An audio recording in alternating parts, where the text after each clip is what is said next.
Brilliance Audio presents Lessons Learned by Nora Roberts, performed by Nellie Chalfant. The fact was, Carlo Franconi's looks, charm, reputation, and skill were going to make her job a pleasure, so she was told. Still, with her office door closed, Juliet scowled down at the 8x10 glossy black and white publicity photo. It looked to her as though he'd be more trouble than pleasure.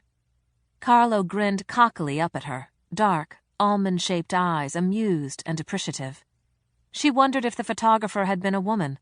His full, thick hair was appealingly disheveled, with a bit of curl along the nape of his neck and over his ears. Not too much, just enough to disarm. The strong facial bones, jauntily curved mouth, straight nose, and expressive brows combined to create a face destined to sabotage any woman's common sense. Gift or cultivated talent, Juliet wasn't certain, but she'd have to use it to her advantage. Author tours could be murder. A cookbook. Juliet tried and failed not to sigh. Carlo Franconi's The Italian Way was, whether she liked it or not, her biggest assignment to date. Business was business. She loved her job as publicist and was content for the moment with Trinity Press, the publisher she currently worked for, after a half-dozen job changes and upward jumps since the start of her career. At 28, the ambition she'd started with as a receptionist nearly 10 years before had eased very little. She'd worked, studied, hustled, and sweated for her own office and position. She had them, but she wasn't ready to relax. In 2 years, by her calculations, she'd be ready to make the next jump, her own public relations firm. Naturally, she'd have to start out small, but it was building the business that was exciting. The contacts and experience she gained in her 20s would help her solidify her ambitions in her 30s. Juliet was content with that.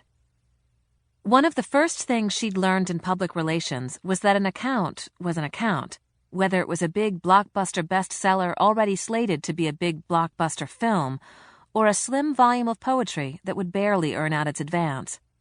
Part of the challenge, and the fun, was finding the right promotional hook.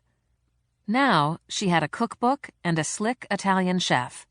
Franconi, she thought wryly, had a track record, with women and in publishing. The first was a matter of hot interest to the society and gossip sections of the international press. It wasn't necessary to cook to be aware of Franconi's name. The second was the reason he was being pampered on the road with a publicist. His first 2 cookbooks had been solid bestsellers. For good reason, Juliet admitted. It was true she couldn't fry an egg without creating a gooey, inedible glob, but she recognized quality and style. Franconi could make linguine sound like a dish to be prepared while wearing black lace. He turned a simple spaghetti dish into an erotic event. Sex. Juliet tipped back in her chair and wiggled her stockinged toes. That's what he had. That's just what they'd use. Before the 21-day author tour was finished, she'll have made Carlo Franconi the world's sexiest cook. Any red-blooded American woman would fantasize about him preparing an intimate dinner for 2. Candlelight, pasta, and romance.